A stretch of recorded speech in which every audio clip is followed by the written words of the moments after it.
All right, may as well get started. My name's Gareth. As you can probably tell from my vowels, I am not from this country. I'm from Auckland in New Zealand. I spent a lot of time in Christchurch as well, but it is a pleasure to be here on the West Island.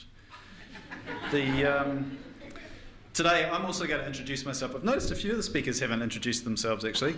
I assume this is because we were told we weren't supposed to be pitching or trying to sell anything, so it's a kind of deliberate effort. I have nothing to sell really though, so I think it's okay that I talk about myself, and like the previous speaker, I do enjoy speaking about myself as well.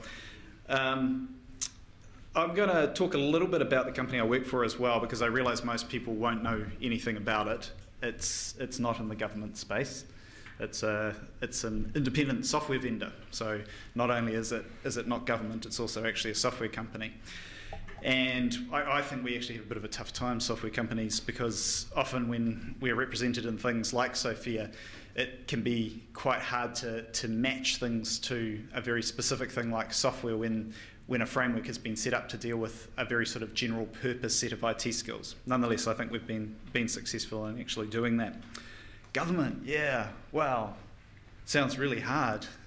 Like I've heard that, you know, the people who are in government, you get spectacular benefits and things in Australia, but obviously you deserve those from the sound of it. I wouldn't know what a union was if I fell over one, to be honest. I'm also going to talk a little bit about the software economy in New Zealand, or New Zealand's economy and the software industry there. I'm not sure if you're aware, but it's growing quite fast. And our stock exchange in New Zealand is actually, we've now got the Australian Stock Exchange kind of looking at us and thinking, gosh, what's going on there? Shouldn't we be doing something a little bit like that? We're enjoying a bit of success there. So I'll talk a little bit about that. But what I really want to talk about is young software people, and software people are usually young, or a lot of them are young. And I want to talk about leadership in particular and what that means for young software people. And a tool and a process that we've built based around Sophia, and also another capability framework really, and then a little bit about what has and hasn't worked with that, because there've been some interesting challenges with it. But first, about me. So that's not me, by the way, but this is a précis of my career so far. I started life as what I thought I was going to become a rock star. It didn't work out. I was a miserable failure as a rock star. But I was, I suppose, what you call a late bloomer. So, you know, I dropped out of high school early, and I did all sorts of silly things and so on. But then I eventually found myself, and I went off to university, and I did computer science, and I loved it. And I went off and got a job at a company that specialises in making software for the corrugated packaging industry. So that's another thing that not many people know much about. But I can actually look at a box and tell you what kind of flute is in the corrugation and what kind of starch it has and all that sort of thing. It's a very, very useful skill that isn't actually covered by Sophia, I might add. While I was at KiwiPlan, I was very fortunate to have the founder of the company decide that it would be a really good idea if I went and did an MBA. And I'd never really thought about doing an MBA before. All I'd heard is that, you know, it was the sort of thing that made divorces happen and things like that. As it turns out, I don't think that's actually true. I think it's a chicken and egg thing. People who are about to get divorced go and do MBAs because they're just feeling a bit funny, you know. It's one of those things that certainly happened in our class, but it was all people that's why they were there. Anyway, that's beside the point. So after doing the MBA, I felt very excited about the world of software and software exports in particular. So high value, weightless exports, you know, exciting things like that, growing businesses and so on. And I joined a business in New Zealand called Orion Health. Orion Health is New Zealand's largest software exporter. It's quite a large company now, employs 1,200 people around the world, and is generating a lot of export revenue for New Zealand. And when I arrived, I was looking after a team of 150 sort of software engineers and test engineers and, you know, all the kinds of people who build software, BAs, PMs, all that sort of thing. And by the time I left, it was getting close to 400 people. And in the sort of later years I was there, I fell over Sophia, thanks to IITP. But it was sort of the way I approached it, which is how I tend to approach things, and it's probably just because of the kinds of industries I've worked in. I kind of found it on the street and just figured out what to do with it myself. I didn't seek any expert help. I just read the resources and did my best. And listening to some of the people today, I've realised there's actually a lot more I can do with it, which is good. That's why I'm here. I was at Orion for about 4 years, and it got big enough that change was really, really hard. To your talk just before, it was getting harder and harder, and I was getting really frustrated, and I wanted to go somewhere where I could make the change more easily. So I felt like the company got big faster than the things that I still wanted to do and hadn't kind of finished. So I moved on to a company called Wynyard. And Wynyard, or Wynyard Group, what we make is crime fighting software. So Australian Federal Police are one of our big clients. They use our investigation platform, and they actually put it out through their gifting program through a lot of countries in Southeast Asia and other more difficult parts of the world. We have a specialisation in what is happening in crime. So crime is a massive growth industry. It's huge, right? I'm not suggesting that you get into it or anything, and I'm not getting into it either, because software is also huge, and you should all get into software because it's awesome. But crime is doing spectacularly well, and unfortunately it's getting more and more sophisticated. So like everything else in the world, right, it's the same. It gets more automated, it gets more sophisticated organisationally. They have some very good change management programs. You know, it's like there are some spectacular examples of awful stuff happening in the world thanks to very, very clever people doing crime. And the good thing about that from our perspective is that to be able to deal with those kinds of crimes, you actually need quite sophisticated software systems. So that's what our products do. So we use the same concepts of machine learning and statistics and mathematics and things that those evil marketing companies use to trick you into buying more things than you wanted when you visit Amazon or Google or whatever. We apply those same concepts to crime science. And so what we try to do is find connections between things that aren't obvious, let the computer find those connections, so that we can, instead of having the police pick up the guys on the street who, you know, just get replaced with more guys on the street, that we can actually find the connections back to the higher levels of the organisation and go after them instead. So we deal with things like human trafficking, drug trafficking, all those kinds of things. Yeah, lovely stuff. But it's a very noble cause, and that's one of the good things about it, is that it's a really good story to tell people when you're recruiting, because, you know, everyone really would like to work for something that means something, and it's nice to have that kind of meaning. A little bit about the economy, as I said. So these pictures to any New Zealander immediately resonate. One of those pictures, there's some guys in the background there pushing a big pallet of raw milk powder. And raw milk powder is one of our most significant exports. And so our entire country's economy pivots around the dairy price, the global dairy price. And it's always front page news if there's a slight movement in the global dairy price. And down the bottom there is a bunch of raw logs sitting on a wharf in Dunedin waiting for export. This is another bad thing, because of course what those logs do is they go off somewhere and they return as very high value, very beautiful furniture that's been created somewhere in Northern Europe, and we buy back at an enormous amount of money. And so that does very bad things for our economy. The little graph there, the squiggles, you can't see the numbers obviously, but you can see the general point. That's New Zealand's position from a GDP perspective in the OECD. So it's been declining since the 50s basically. That peak was in the 50s when we were selling lamb to the UK and butter to the UK and Europe and all that sort of thing. And it's just been steadily going downhill. And that quote there from one of our well-known business commentators here is he's basically saying we just can't keep on doing this over and over. This is another perspective on it. Down the bottom there are wine and tourism, which are very high-profile industries in New Zealand. As I'm sure most of you know, most people who know New Zealand, the first thing they think of is the tourism aspect. Unfortunately, the kind of revenue per employee, which is what we're showing there on the y-axis, is very low for those industries. So while tourism is an enormous employer, it's an enormous employer of very low-value labour. So it doesn't do terribly much for the economy. When we get into our manufacturing exports, it gets a little bit higher. But at that level, that's the level we need to be able to, on average, to be able to sustain our current GDP per capita. So that's not very good. And then there's only a few companies that manage to squeak just above that. And above that break in the axis are a couple of interesting comparisons. So Samsung, despite having an enormous number of employees, managed to do 1.4 million per employee. And then right up the top there, Apple's just cracked 2.1, which is just, it's quite extraordinary. But the point is that there's no reason why countries like Australia and New Zealand can't do the same thing with software. Because all it is taking ideas out of people's heads, turning them into products and exporting them. It's not actually a very big deal. Unfortunately, the sorts of things that get in our way, though, are the kinds of things that I'm trying to use Sophia and other things to fix. So, Wynyard, we've got about 250 people globally. Of those, About 30% are under the age of 30, and 71% are under the age of 40. As a comparison, Orion had 1,200 people globally, or has. When I did these stats about a year ago, there were 80% of the people were under 40, and again, about 30% were under 30. And that poses some pretty interesting challenges. So those sort of challenges, the challenges of working with young people, there is a very strong desire for recognition. So if you've got teams of young, clever people, they want to be recognised for the stuff they do. It's just fundamental to how they operate. They really want to feel like they're progressing, like they're getting somewhere, like there's a new thing that they're working towards and they're constantly climbing that ladder. They want to feel like they're creating something that's of value, and they want to feel like they're learning. So it's just tremendously important to them, is that feeling like they're learning all the time. Why have we got so many young people? Which is an interesting question in the software industry. Well, a lot of it's because there are new skills.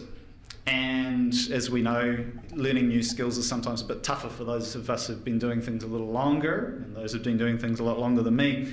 Learning new skills can be very, very challenging. It's not often a very good environment to be able to do that in. So that demand is there. There's a very, very high demand for people, and there's a really, really low supply of those people. So in New Zealand and in Australia, because I've had to run development shops here as well, there's this general constriction where there just aren't enough graduates coming out of high schools, universities, etc., doing technical things to get them into these kinds of careers. It's not really happening. We rely very heavily on immigration, but that can only do so much. This is a typical software org chart. So this is kind of how I have things set up at the moment at Wynyard. My role is as VP of Engineering, and then I have a group of development managers or engineering managers who are each responsible. Usually they have an affinity with a particular product, and they're just building some stuff. So they're building new features, they're changing out the technology, they're fixing things, maintaining things, all that kind of stuff. A manager will tend to have a couple of team leaders, and then reporting into the team leaders are the software engineers, test engineers, and so on. Now there's a bit of a problem here, because that team leader level, and indeed the manager level sometimes, tends to have those people who are quite young. And that means they haven't been in the workforce terribly long, and they don't have a lot of experience. And that throws up some really interesting challenges around making people feel like they're getting recognised, that they have a sense of progress, that they're getting somewhere, that they're learning, and all that kinds of things. So the way I like to put this is that leading requires courageous conversations. You have to be able to have performance conversations with people constantly, right? Constant feedback, and it's got to be, always working towards something, being very aware of what they need to be able to do to move on. To do that, to go and have a courageous conversation with someone, you need some confidence. You can't just waltz in there knowing nothing or feeling like you know nothing and try to tell someone how they're doing their job and what they need to learn. That confidence requires experience. You've got to get the experience somehow. So having the confidence to acquire the experience requires some kind of support. And I think that providing tools to these kinds of people, because remember, these are clever people, they're just inexperienced people. Providing them with the tools to help them have that confidence is a way that you can actually solve this problem. So another way I like to look at it is, I don't know if you've seen this meme before. I know some of you have, because I think I've used it before in a presentation. But anyway, this is a ship shipping ships. If you look closely, right up on top there are little boats on top of medium-sized boats on top of other boats. So the phrasing is quite important there. A ship shipping shipping ships. I think it's been done by someone in the US who they're not fond of hyphens, so it makes it a little bit tough to read. But the way that I look at this is, what I'm doing is developing developers developing developers. And you'll notice I have used hyphens. It's very sensible. Now, normally I throw this slide up because people don't know what Sophia is, but I don't have that problem here, so I'm sure you all know exactly what this is. This is a small excerpt from version 5, and this is the bit where I say to someone, well, what Sophia is, why it's so amazing and why I really like it is, I'm a software guy. You can actually tell I'm a software guy. So you notice I don't tuck my shirt in, I wear jeans, but I'm not wearing a hoodie, I'm wearing a jacket. So I'm a software executive. But anyway, so Sophia is like a software library when we're developing software, we're very, very, very lazy, right? Software practitioners. The last thing we want to do is write code. Writing code is very hard. It's easy to make mistakes, and it takes a really, really long time. So the first thing you do when you need to make an application do something is go and find a library or a component that is going to do the job for you. And you just plumb it in. Now, when I saw Sophia, I was like, oh my God, this is brilliant. Because what this is it's essentially a software library that will allow me to generate skills profiles and job descriptions and all that sort of thing. Someone's done all the hard work. Because like most people, I've tried to write job descriptions from scratch. And it's an incredibly painful process, right? Especially when you start doing it over multiple levels. Because you look at one and you look at the other and you think, well, that kind of says the same thing. Maybe if I change that sentence. So I was very, very happy to see someone had done that. What I was disappointed about, though, was that it only covered professional skills. And there's that lovely little model at the front which says there's professional skills and there's experience and qualifications and there's behaviour. It's like, well, where's the behaviour? So there wasn't any. But fortunately, I had someone from the West Island working in my team. And he was ex-Department of Defence. So he'd been working in the Defence Signals Directorate. So of course I can't tell you his name or what he was doing or anything like that. But he said to me, you know, they've got this people capability framework. And it's kind of like just what you're showing me with Sophia, except it's all those skills you're missing. I was like, oh, fantastic, another thing. So this is published, this is in the public domain as well. I'm not quite sure what the licensing rules are, so don't tell anyone from Defence, but I'm only using it internally, I'm not selling it, there's no commercial gain. And what I did was map all of this stuff together. So this is my attempt to kind of show you the model. So what I do is I take a level and a role, so something like a senior software engineer. And I say, okay, what is the level for a senior software engineer? And actually I can show you, these are the basic paths here. So I've got a leadership track, I've got either a software support or test engineer track, and there's an architecture track. And I've given a general level to each of the traditional names that we tend to give those levels in New Zealand in particular. They're also pretty widely used here though as well. And so you've kind of got that progression of graduate, junior, intermediate, senior, principal. And that maps beautifully onto the Sophia descriptions of follow, apply, enable, and so on. You know, it works very well. And what I say is, okay, so a senior software engineer, the general level for that is 4. So what I do is I take the generic definition of the level, so the autonomy, business skills, influence, and complexity, for level 4, and I take the stuff out of the people capability framework that the DSD have for the behavioural skills and map all of that to level 4. And then I take specific skills that make sense for that particular role and I treat them as hurdles, and then I set them based on the text in the actual Sophia description. And this, I say this like I did this sitting down one afternoon or something, but actually this was a very long process that I did during the latter time I was at Orion in conjunction with a lot of my team. So I had my managers working with like working groups who'd work together and they'd validate it and they'd go back to their teams and say, what do you think? Does this make sense for a junior? And all that sort of thing. And so we eventually got ourselves a matrix of all of these things. So the point here is that for a senior software engineer, the generic definition and the PCP, the PCF that should really say, behavioural stuff is fixed at 4, but we will pick and mix different levels of different skills depending on the specific kind of role that we're talking about. Okay, so what we end up with is something that looks a bit like this, which is obviously an Excel spreadsheet. Across the top there, we've got the generic level at the beginning, and then we've got each one of the Sophia skills after that. I should also say I ended up having to consolidate the Defence Signals Directorate stuff because there were about 24 skill areas. And by the time I added those onto the Sophia skills, we were talking like it was a very big spreadsheet and people were getting confused. So I actually rolled them back to 7. And I think they still make sense with those 7, but yeah, you can decide. So down the side there, I have the different levels of these different roles, and I've got the mapping that goes out like that. And then what I do, because I'm a software person and I'm lazy, is I write a quick macro inside the spreadsheet that turns that into a lovely Word document for me. So what I can produce is a skills profile, nice and simple, which just gives the textual descriptions for each one of those things.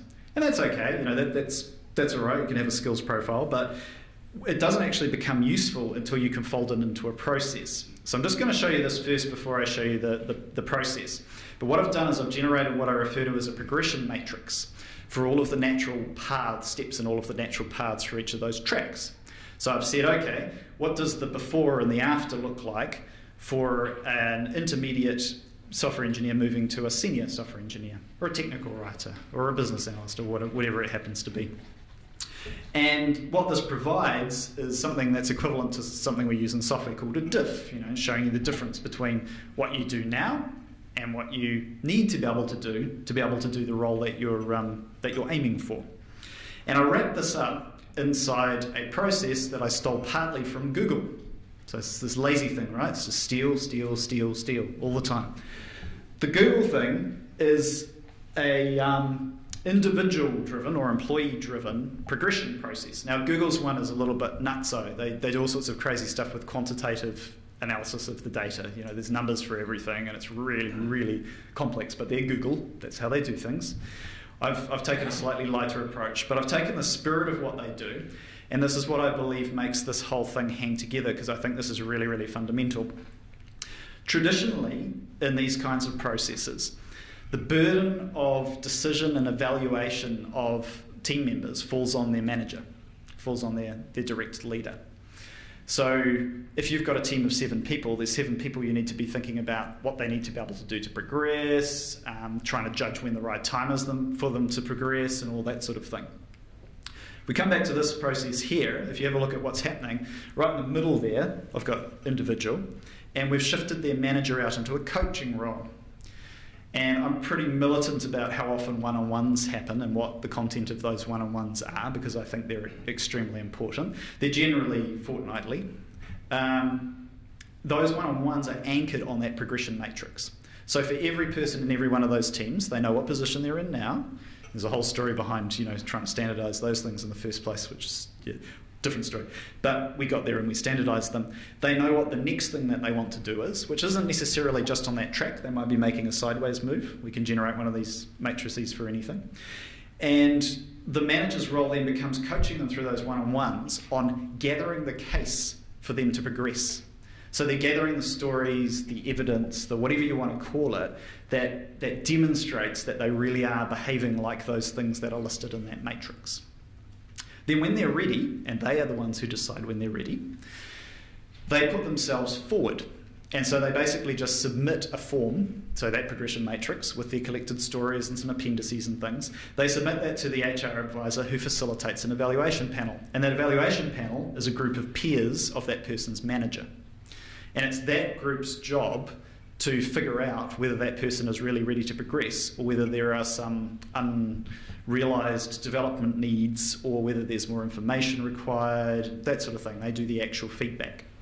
So that means that that manager is not the judge, jury, executioner. The manager is the coach and the supporter.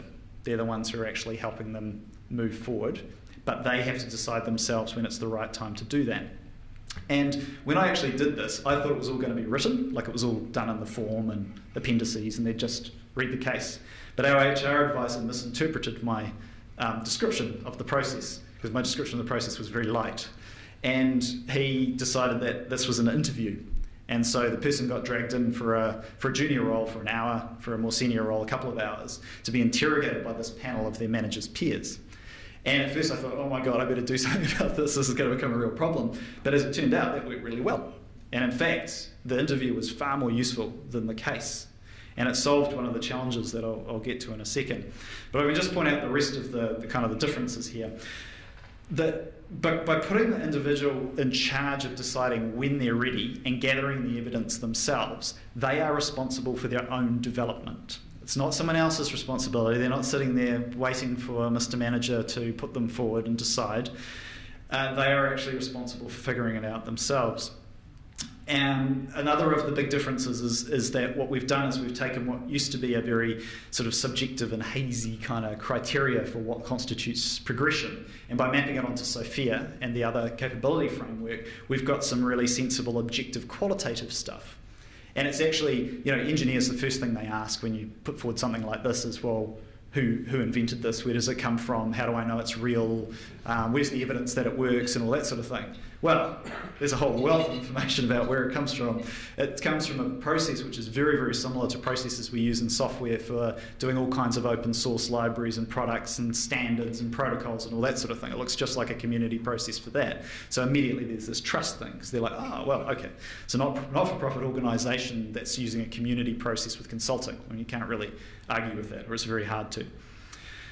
So I've just checked up a couple of examples there. These are real examples of the sorts of things that come back when we ask for these things.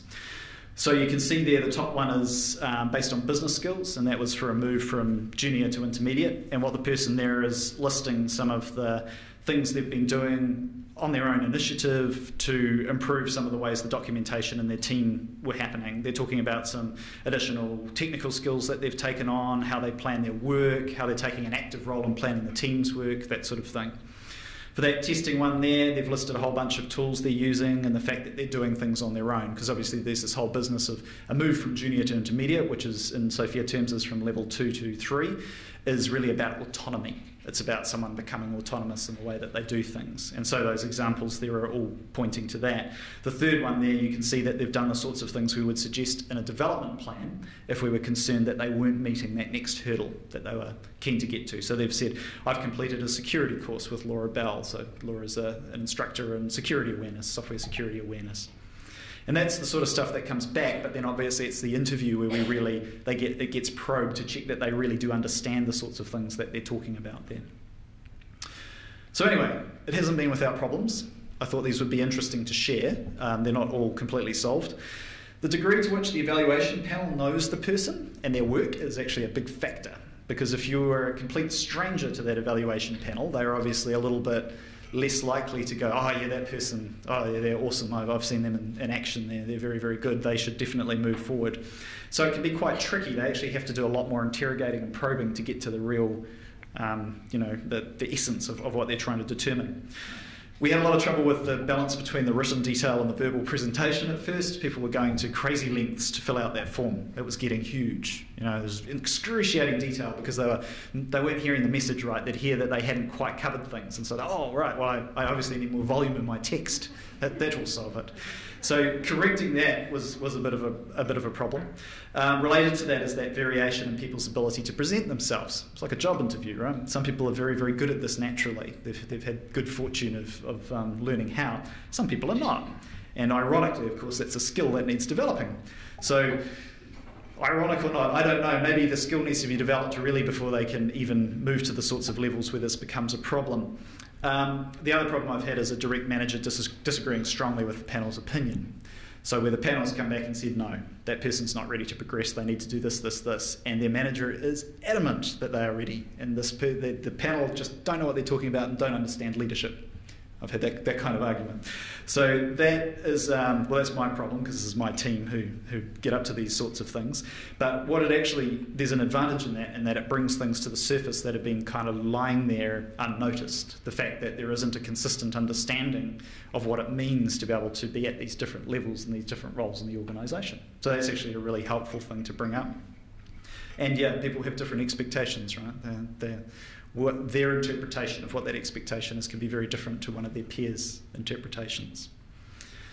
There's some other challenges to this. This is a well-known one from the Google experiment with the process with the individual-driven progression. Sheryl Sandberg talks about it in her book, and that's the differences in willingness to put yourself forward. And we were alluding to this before, actually, with the difference between software engineers and at AFP talking about their own skills versus a BA or, heaven forbid, a salesperson, right? Salesperson's going to have a very different kind of opinion of their own ability than your average software engineer. Software engineers are very cynical. Oh, it was good, but it wasn't that good. Could be better. It'll be better next time. I really needed more time, etc., etc., etc.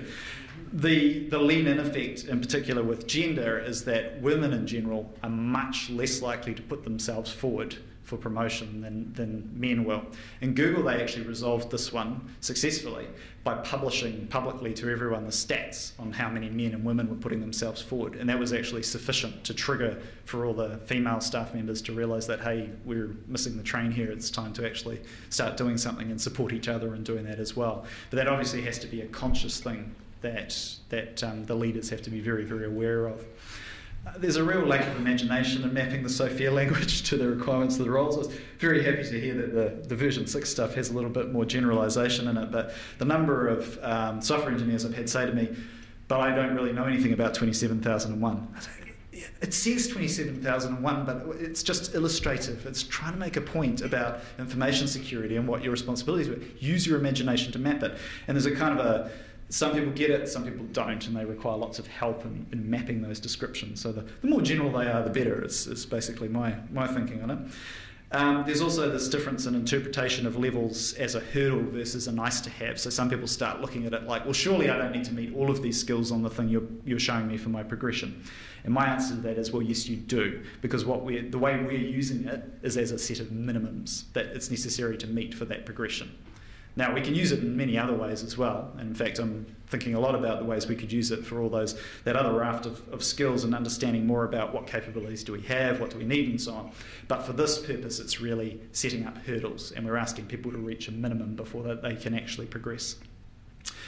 The biggest problem, though, is the balance between the progression bar and the hiring bar, because the process I've just described to you is quite time-consuming and labour-intensive. It takes quite a lot of elapsed time to get to the point of someone preparing their case, for them to have that meeting, that interview, maybe a second interview. The whole thing is quite long. We don't have the luxury of that when we're hiring. Hiring tends to happen in very short time frames under pressure.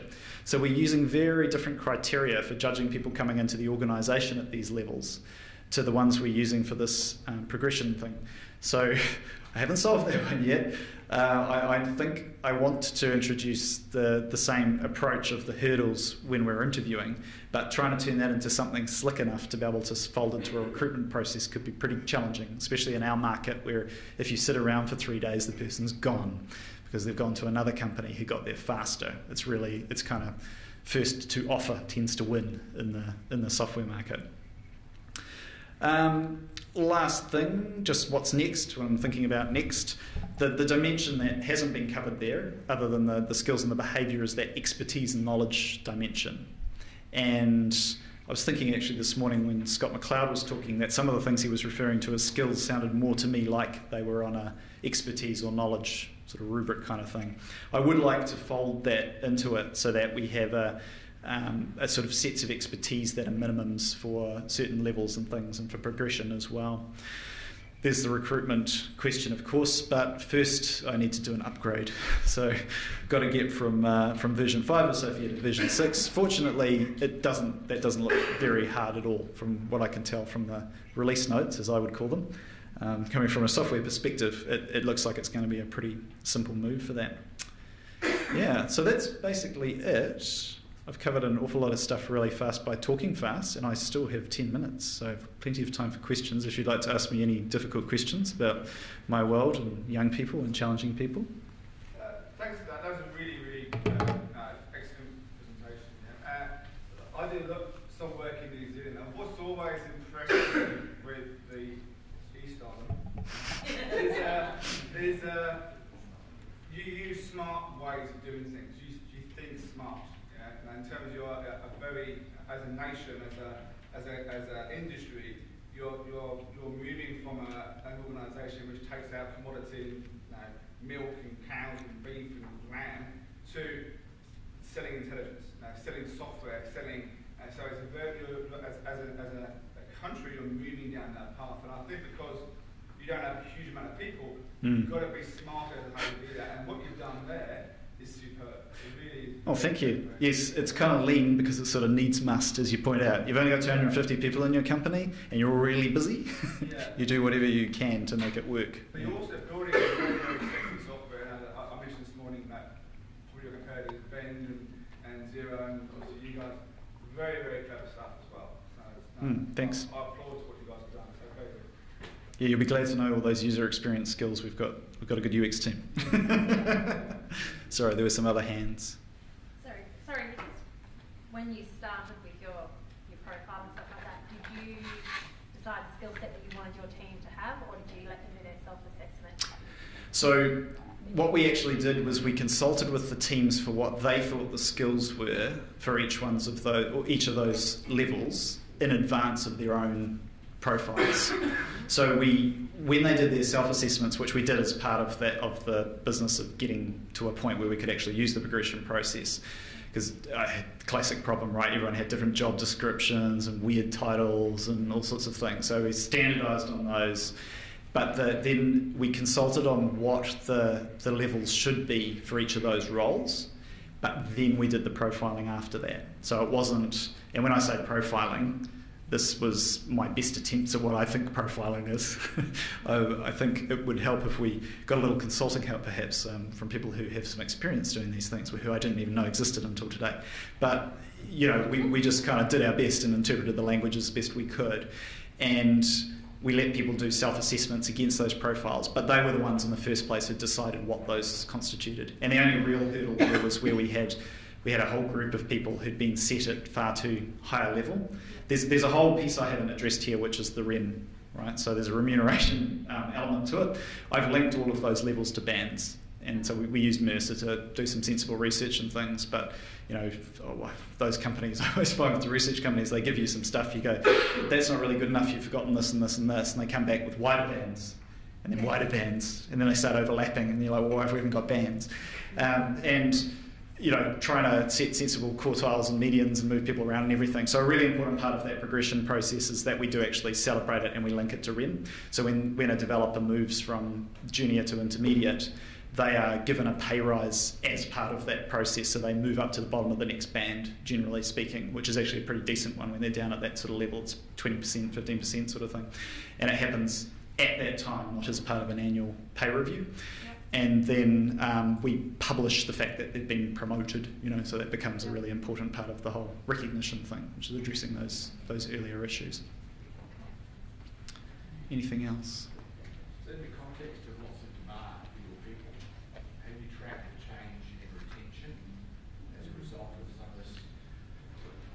So how's it impacted? The interesting point that we'll measure this at is we did an engagement survey sort of about 3/4 of the way through last year, and we're due to do it again now. So over the next few weeks, we'll be doing another engagement survey. And one of the classic topics that always come up, other than the poor performance outside my team isn't addressed properly, which is always at the top, right? Yeah, our team's awesome, but everyone else, I don't know why they're still here. The other topic that always comes up is I don't really understand what I need to do my job, or what I need to do to be promoted, sort of thing. I'm hoping that we'll see a shift in the attitude from that. Retention's a bit tougher because it's only a small group of people and there are so many factors that drive the retention. The retention's been pretty steady, actually. We're pretty lucky, I think, with that, because there is an element of luck. We've got all sorts of stuff going on. I've never seen so many successful counter offers and things that are going on at the moment. This is a very tight market. Yeah. All right. I'll leave it there then. Thank you very much.